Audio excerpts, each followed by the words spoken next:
Hello, we meet again. So just a quick show of hands to make sure that we don't repeat a bunch of stuff. How many people were in the keynote this morning? Okay, good. That is very helpful, thank you. And yes, it was a shameless plug. I'm so glad it worked. Thanks for joining us. All right, so we'll get started. Should we do introductions? Yeah, that seems like a sensible idea. Do you want to go again? I sort of feel like people know who I am at this point. So given that everyone knows who Jen is, I'll introduce myself. My name is Irfan Hemani. I'm a Deputy Director at DCMS, and I'm responsible for UK cyber policy. Yeah, fantastic.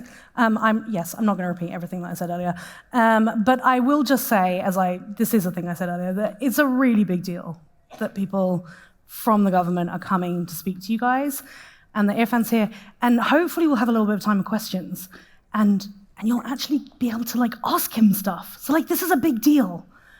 So yes, he has to be out of here by 2:30 though, guys. That's your limitation. All right, we will get going. Right, so I went over this a little bit this morning, so I'm not going to talk about it massively. The thing I didn't mention is that in December of last year, so about a year ago, the UK published a new national cybersecurity strategy. I'm not going to go through it in detail because Irfan's going to do that. And then in January of this year, there was a new government cybersecurity strategy.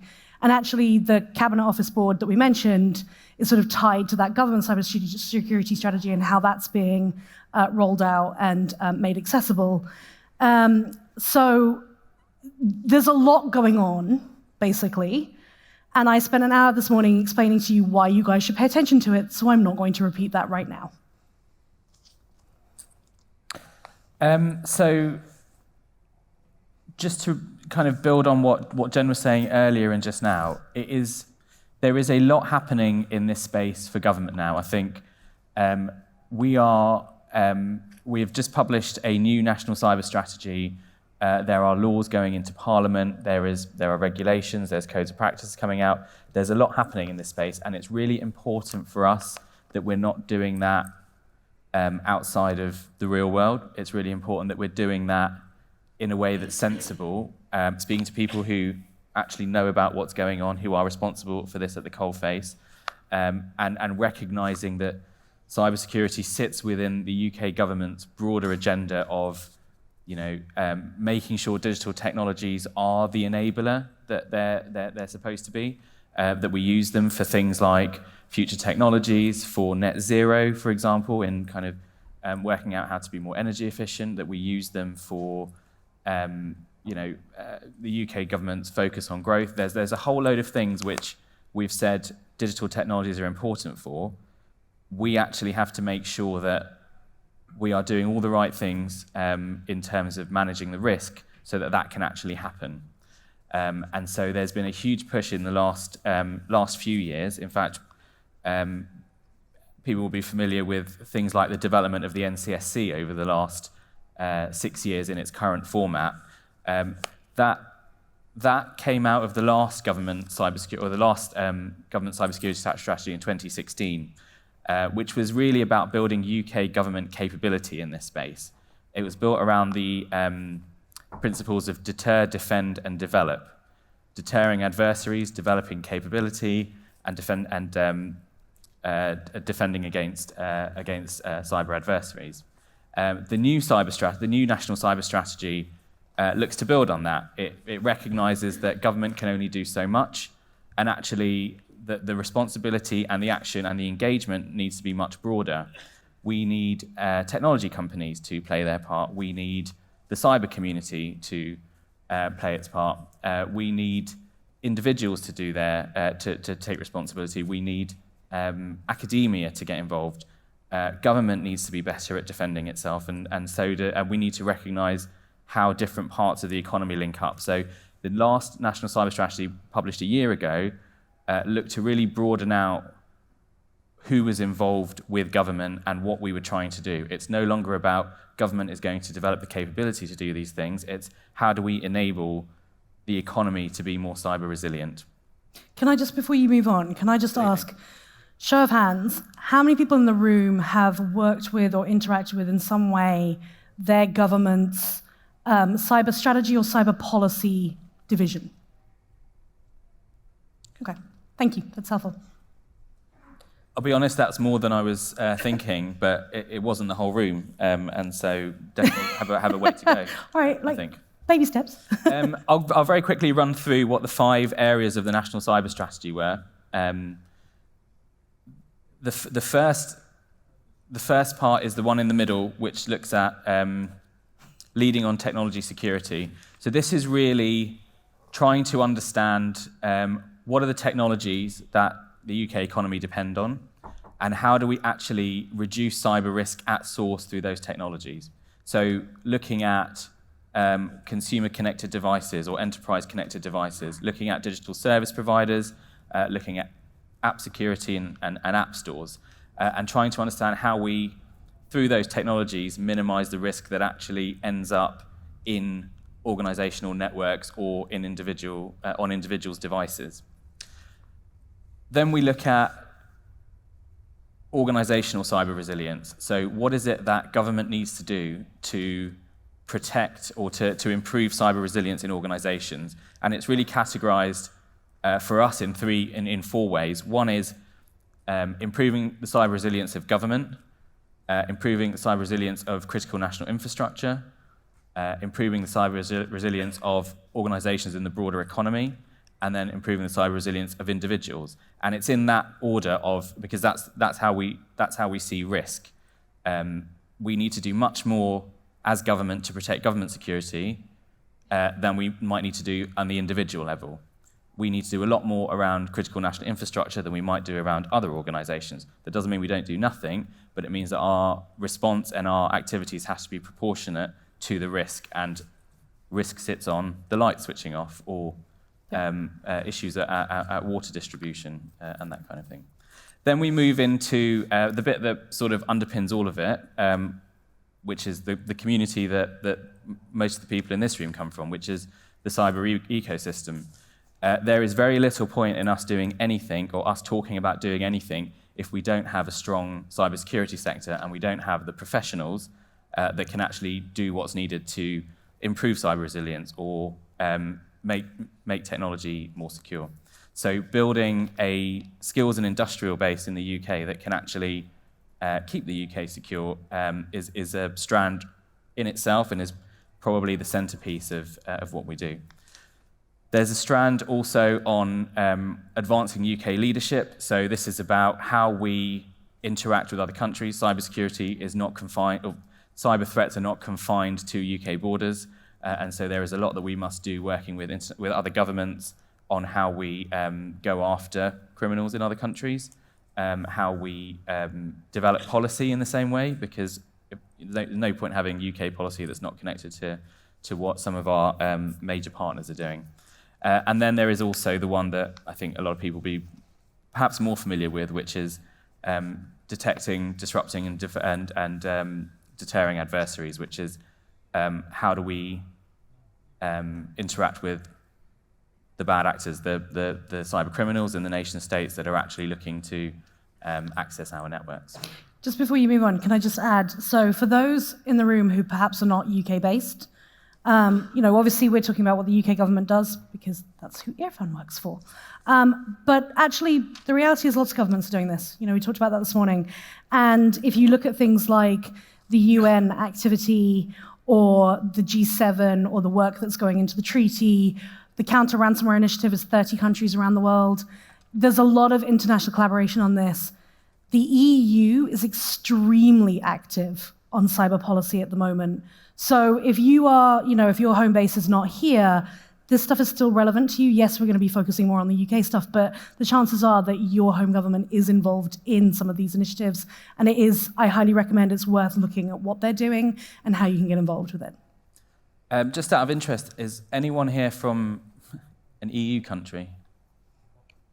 Good, brilliant. Should look at the Cyber Resilience Act. Cyber Resilience Act is a really interesting one. Happy to speak offline about that to anyone. But also, one of the UK's main cybersecurity laws is an old EU law. It's the NIS directive. which we still have in the UK, we still have the NIS directive. That's the Network and Information Systems Directive. Thank you for translating my government speak. You're from the government English, and you like alphabet soup, yep. And the EU have just announced an update to to that directive, and we have published our intentions a week ago on what we intend to do with the UK version of those regulations. And the EU is also updating theirs. Yep. Yeah. So I've mentioned those 5 pillars of the National Cyber Strategy. And when we started, I also said I'm from the Department for Digital Culture, Media and Sport. And there's probably a lot of people in the room who are thinking, why is the Department for Digital Culture, Media and Sport in the room? We are not cyber first responders. We are not pretending that we do a lot and the NCSC do a little bit. That's not this at all. There is a huge cross-government effort on cybersecurity. I think in the last few years, since I've joined, the amount that we all talk to each other has improved dramatically, and that's because we all manage separate parts of the risk profile, but also hold different levers within the UK government on how we actually get things done. When I say levers, I mean laws or awareness campaigns or programs or law enforcement, for example. So the Department for Digital Culture, Media and Sport is responsible. I've used an old logo that doesn't have the digital in there. But you haven't done that, I've done that. It's very nice of you to fall on your sword, but it was me. Is responsible for UK digital policy, and it's quite important that in the UK, responsibility for cybersecurity policy falls within the digital department. That's not the same in every country. And the reason that that was done is because we recognise that there is a criminal side of this, there is a nation-state side of this, but actually cybersecurity is largely an economic issue.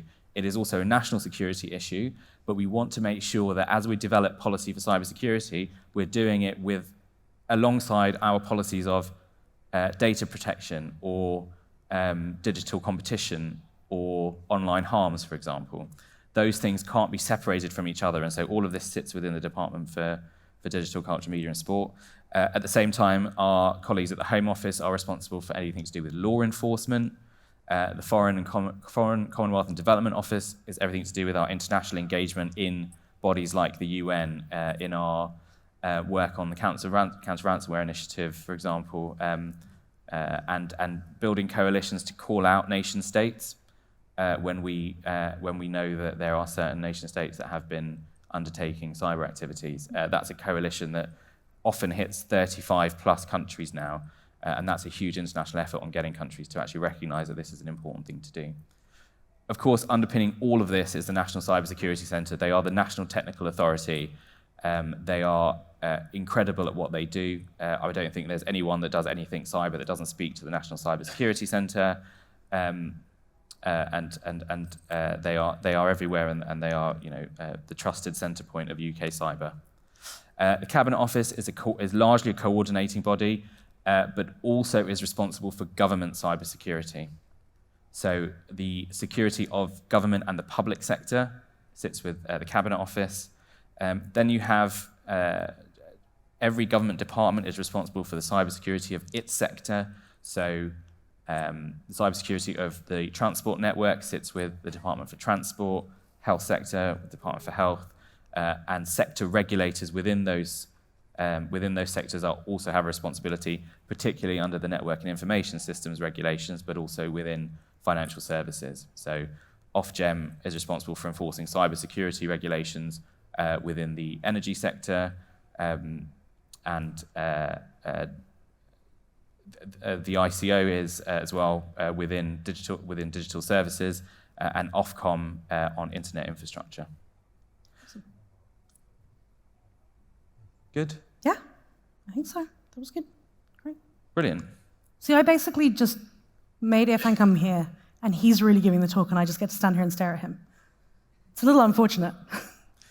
Shall I move on to our security-related bills in Parliament? So just as a reminder, government policy entails a number of different things. We can look at anything from how do we improve behaviour, or how do we change behaviour? So how do we get people to be more cyber aware? Hence the kind of national campaigns around cyber aware on getting people to use two-factor authentication. We can look at helping define what good looks like, so codes of practice or developing standards. We can invest in certain programs to help. So for instance, in our skills work, we do a lot of work around getting young people more interested in the cyber profession, so that we have a larger pipeline and going into the cyber workforce. As a very last resort, we can use laws. Laws are incredibly expensive, clunky, difficult to maintain. We only use them if we absolutely have to. I'll come on to that a bit later. And so these are 3 laws that have started in Parliament. Yes, have started in Parliament or finished in Parliament this year, that impact on cybersecurity in quite a significant way. Do you want to? I think you're going to do TSA first, but can I just, before we get into it, who in the room has heard of the Telecoms Security Act? Telecommunications Security Act, really? Okay, a very small number. Okay, that's good to know. Thank you. So the Telecom Security Act is it's looking to improve the security and reduce the vulnerability of telecoms networks. And again, as a kind of risk proportionate approach, we look at laws for critical national infrastructure cybersecurity and try to keep it at that. We have the Network and Information Systems regulations for 5 sectors. Financial services have theirs, and then telecoms has the Telecom Security Act now. The reason we looked at a law for this was because telecom security is so integral to UK life and the UK economy, and also as a potential vector for cyber attacks across the rest of the economy. The Act looks at a number of different principles or themes that companies have to show that they are doing within their company to reduce the reduce access to anyone that might try to infiltrate their network.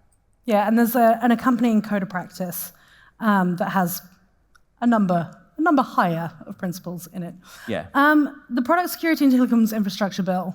So Dan mentioned this in his keynote yesterday, so I'm hoping now when I say, how many people have heard of the Product Security and Telecoms Infrastructure Bill, more people will raise their hand. All right.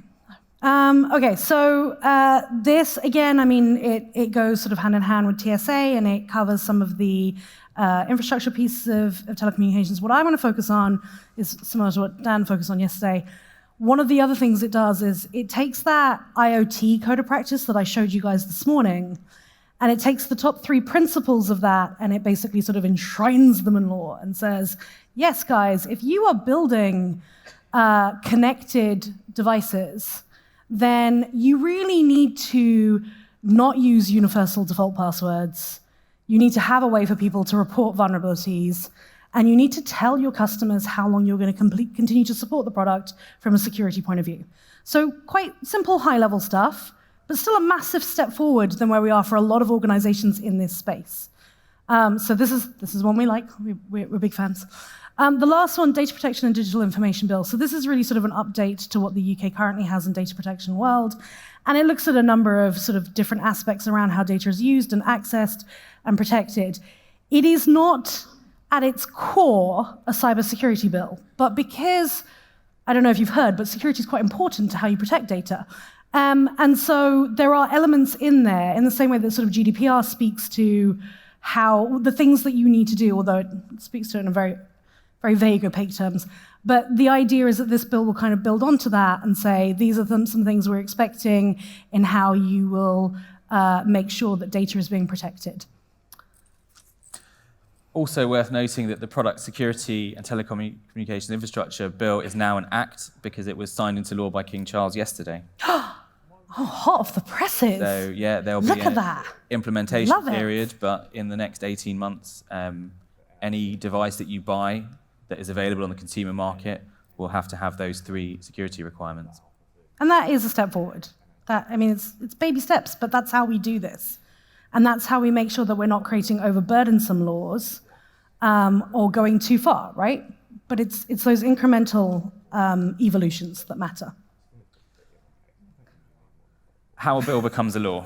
How many people in this room feel that they know the answer to this question as pertains to the UK? Because I will tell you, when I started doing policy work in the UK, I had no idea, which is a little embarrassing for me to say on a stage in front of people when I work on Policyland, but also not a lot of hands went up, so take it away.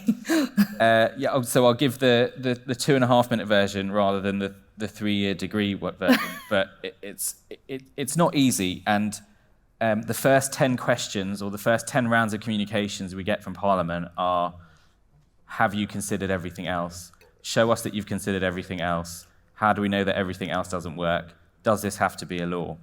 As soon as you start talking about a law, you're talking about funding in perpetuity for supporting that law. And government doesn't like to make funding commitments like that. Not for something, not for laws anyway. And then you have to talk about funding the regulator. So the first thing that happens is we get asked, is this really a law that should be a law, or can you do this another way? And we get told to do that about 10 times. That takes about 6 months. And sometimes longer, because we actually have to go and try other things if we've tried to shortcut and go to a law, and Parliament are very, very strict on that.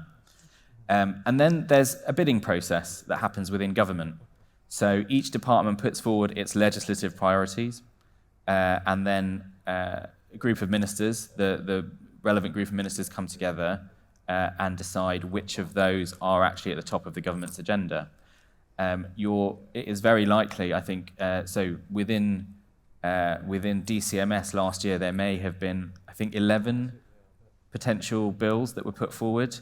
Only 4 made it into the... And bear in mind, if that's across DCMS, that will have included museums and sports and funny walks and all the other stuff that you guys cover, right? Yeah, yes, it did. There was a lot of that.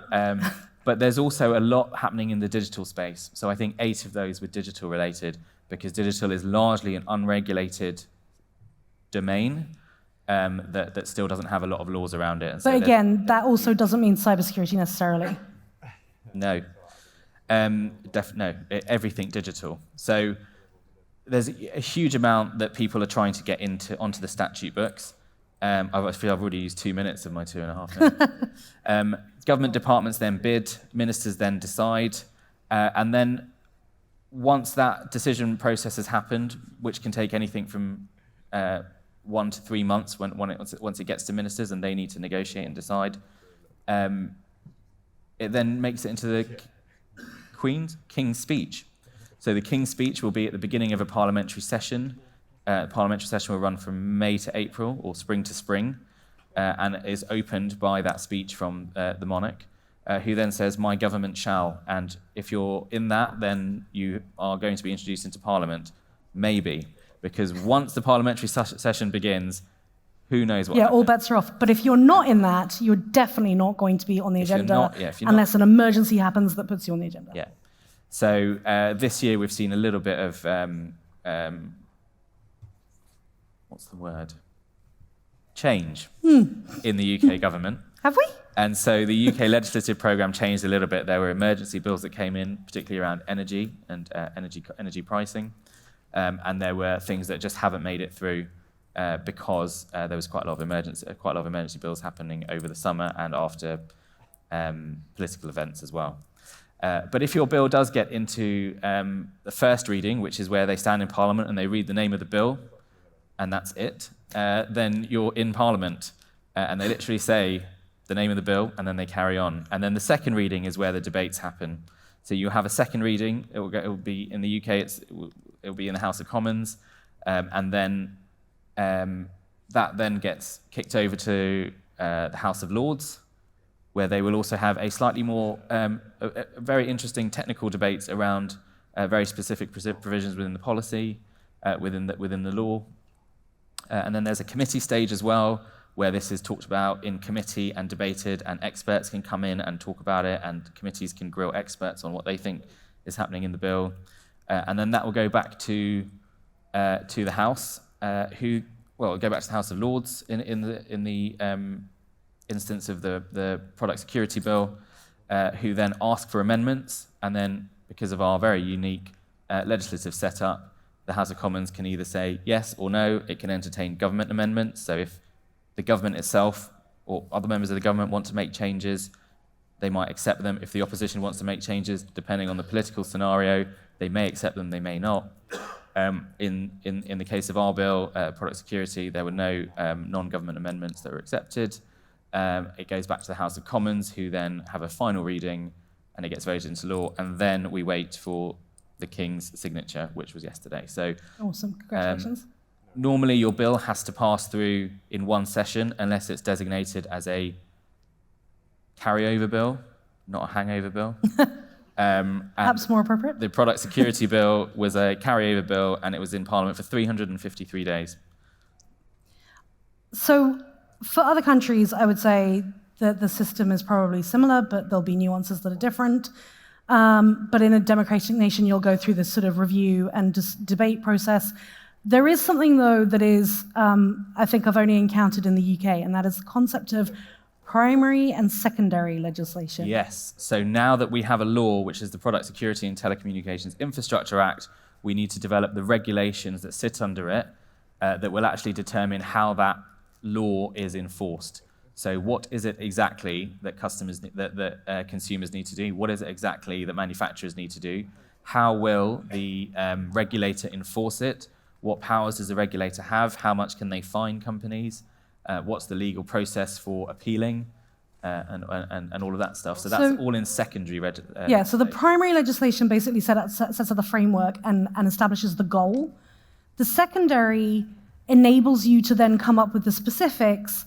And what that means is it doesn't have to go through that same long process, right? So the idea behind it is that, we're dealing with technical stuff in an environment that moves really fast. So what we think the expectations should be today might not be the expectations in 5 years. A system like this means that if the requirements, the specific tweaky bits about how we're doing a thing change in 5 years, we can move through that secondary legislation process much, much faster. It doesn't have to be such a heavy lift each time, still with checks and balances in place, but much faster. And that actually means that we can keep the law updated in a much better way. So it's a good thing to sort of understand the distinction there. The where you can't do that is if the change you want to make would change what's in the primary legislation. So if it would change the sort of meaning or intent or the way that it's going to be understood, then that would then be another. You'd have to go through that primary process again. This is a thing I had no idea about until I started down this route. Yep. All right. Enough about how we make a law. We're not going to go through all of these because we've only got 12 minutes left. But these are I mentioned this morning that there were 6 public consultations. Basically, a public consultation means that whichever government office is running it will they'll make a public notification. They'll normally have a set of questions they ask in a survey. And then, as I said this morning, you also have the option to send them additional thoughts or explanatory thoughts over and above that. I'm not going to talk too much about professionalization because we covered that this morning, and I am going to hand off to you to talk about the NIS update. Yeah. So there are different types of consultations that we can go through. There's something called a call for information, which is when we're at the beginning of the policy development cycle and we say, here is a problem. What do people think? And that's a chance to say, what are the issues? What are potential solutions? What might we do? And then there are consultations further down the line, which is where we say, here is what we think we're going to do about the problem, and ask people to opine on that. A couple of interesting ones. One that is coming out very, very soon, the App Security and Privacy Code of Practice, which we consulted on. We had a lot of really useful industry feedback. We had a lot of people that were very generous with their time in actually developing that code of practice, and that is looking to say to app stores and app developers, here are the things, this is what good looks like in terms of development, this is what good looks like in terms of how you host or display apps on your stores. This is what you should be doing, improving software vulnerability disclosures, minimizing the amount of data you're collecting, making sure that switching off Data collection doesn't affect functionality where that data is not needed for that functionality. Reducing the quantum of data essentially is part of it, but also improving actually the way apps are developed in the first place. That's a voluntary code of practice which is coming out tomorrow and will be monitored over the next 12 months. And I want to emphasize that it's voluntary. This is not regulation or legislation. How many people in this room are involved in some way in app security? So here's my challenge to all of you, and I said this morning I wouldn't give you homework, but I'm totally going to give you homework. When it comes out, which will be soon, take a look at it. It's going to be really soon. Did I mention it'll be soon? Take a look at it and have an opinion. We have a period of time where it's going to come into play and people will hopefully start to adopt it. And you get to have an opinion on this. If you think that it's missing the mark in some way, actually, DCMS want to hear from you. With this stuff, it's never one and done. It's never like we have it and therefore we're never going to touch it again. They're going to be going through a review period. With the Product Security and Telecommunications Infrastructure Bill, which we talked about a little bit ago, PSTI Act, as it is now. The initial process was that code of practice that I showed you. And DCMS continued to monitor the situation, and they said, we have this code of practice, and while governments are adopting it, the private sector is not. So how do we drive better adoption? And that's how they eventually got to the point of saying, we're going to have to introduce legislation. So there is a continuous review process, and they will continue to seek feedback on what's out there and how it's being applied. And you guys can have opinions on that, and you can feed into that process. So if AppSec is your jam, definitely pay attention to this and be prepared to participate. Thank you. That's absolutely right. We want to hear everything that's wrong with it.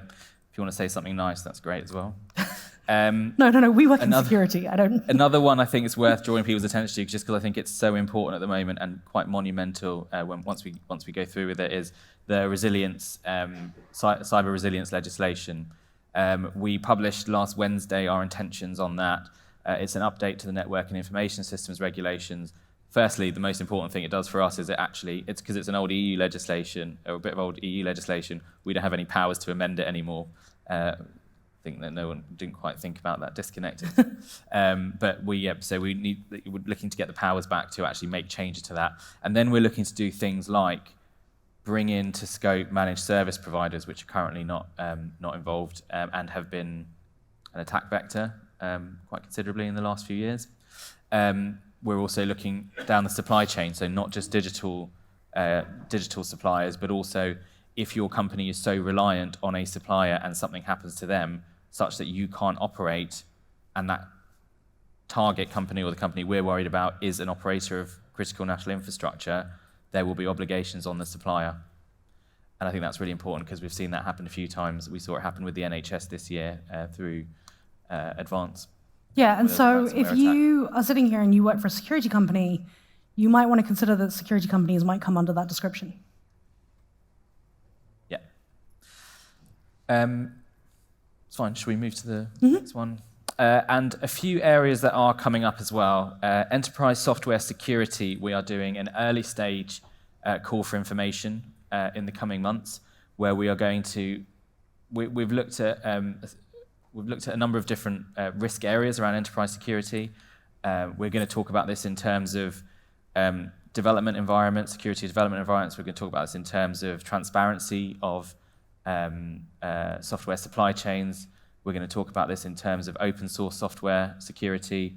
And we're really looking to understand how we need to understand those risks, how that translates to companies and businesses, and what government might be able to do in those areas. Or is this an area where government should stay very, very far away from? Or what is it that government can do to help? It's not a law, it could be something else. So This is a really kind of what do people think about these areas. Enterprise IoT, in the same way that we develop principles for consumer connected devices, we're also looking at enterprise connected devices now. So the risk profile is slightly different within enterprise networks. So how do we need to adjust the principles around that? Professional qualifications, cyber skills is kind of one of the most important things that I think government is doing on cyber. We did a consultation on it. The consultation said, do not regulate, so not going anywhere near regulation for the moment. It did also say that there's a lot of confusion around how you identify who has what cyber qualifications. Companies, more than individuals, are unable to understand what their cyber professionals that they're hiring do and whether they are qualified or not. They are finding it difficult. And I'm not talking about cyber companies. I'm talking about companies that hire cyber people, so every company. And so how we then make that market more transparent for buyers is going to be an important part of our policy work going forward.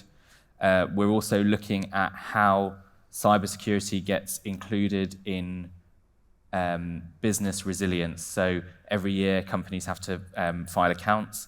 Public companies have to have certain other reporting requirements.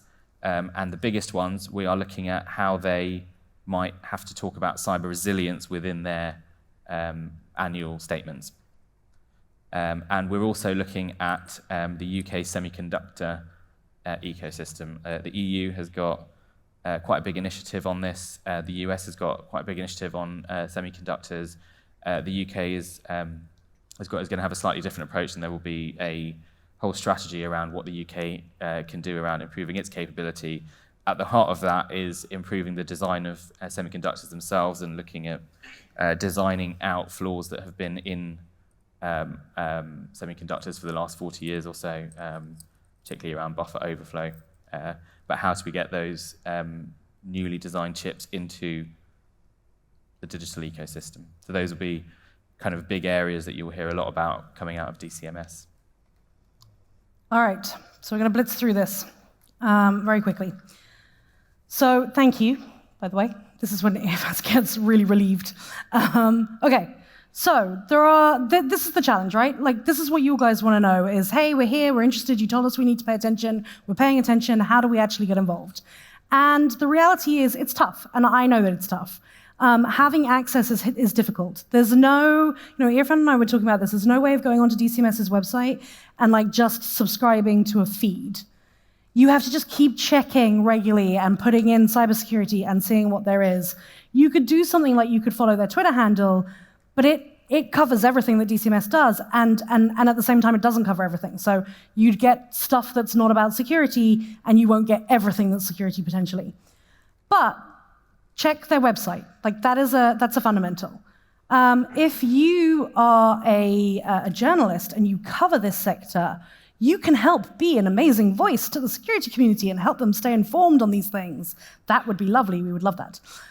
When there are consultations and you hear about them, and hey, if you hear about a consultation, why not spread the word? Tell your buddies, put it on LinkedIn, put it on Twitter, put it on Mastodon. Whatever your platform of choice is, share the word and help other people participate. So then the consultations themselves, you can participate as an individual. You do not have to be part of an organization, and you have options. You can, as I said, normally they are either they'll have a list of questions and you can literally just respond to those questions. Sometimes the questions are literally multiple choice, so you're just choosing, Or you can write an email with your thoughts and send that in if you want to kind of be able to explain it a bit more and get into it a bit more. There is also a thing in any democratic nation where you can supposedly contact your local representative and ask them to pay attention to a cause. And you can do that here and in most other countries that hopefully you are from. They may not know anything about security. But they will write us a letter. That, right? And that will help you get connected to the right people. And actually you can also look for what the right offices are that are covering topics. Again, they have to provide this information publicly, so if you do a little bit of Google searching, you should be able to find it. And there is normally a way of contacting them, because they work for you. You pay their wages. So they have something on their website that says, here's how you can contact us. So do that if you want to talk to them. They won't always follow up, because it turns out there's quite a lot of people who contact them, but they will try, and at least it gets you further forward. Again, talk in the community as much as possible. And then if you have access to some sort of industry body, a trade association, a professional development association, you can talk to them and help educate them on security issues, and then use the ability that they have to amplify your message, turn them into the champions you want them to be. Make them work for you. And that's another really good way of getting in touch with the government. So, some tips when you do that. These are basic things. 1, do your research. Know who you're talking about. Know what you're talking about. Know who they are and what they care about. Do acknowledge and praise the things that they've got right. We're all human. We all like to hear when we get something right. We work really hard on it. They work really hard on it. When you provide feedback, try to make it as constructive as possible. Try to make it as actionable as possible. Give solid examples of what you mean. And where possible, make recommendations on how to fix it. That won't always be something you can easily do, but if you can, if you've got an idea, provide it. Avoid jargon. We talked about this morning. Be nice to people. I shouldn't have to tell anyone that. It's a basic, it's a fundamental. And, recognize the guys who write policy, their job is to be experts on policy. How many people in this room think they're an expert on policy? Right.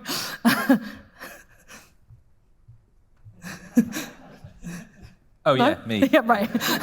I'm just interested, there was a couple of people that put their hands up. I really want to get You're like, I want to go talk to them. Right. How many people in this room think that they're relatively expert on some area of security? Yeah, that's your job. The cool thing is, when you bring that to them, and you get to learn from their policy expertise, and they get to learn from your security expertise, we have shared goals. When we combine our expertise, great things can happen. There's some sort of, great power thing in there, but I'm going to leave it where it is. I'm already getting sued by Star Trek after all. And just be honest about what the challenges are. And the last thing is, we love to point out problems, but we don't have to do it with a pitchfork in our hands. Just a little bit of respect to understand that people are working really hard. They're actually trying to make things better for all of you guys. So don't approach them like it is an angry mob fun run. Thank you very much. As I said at the beginning, he has to be out of here by 2:30, but we will be outside, so if people want to come and ask him questions, we're around. Thank you very much. Thank you.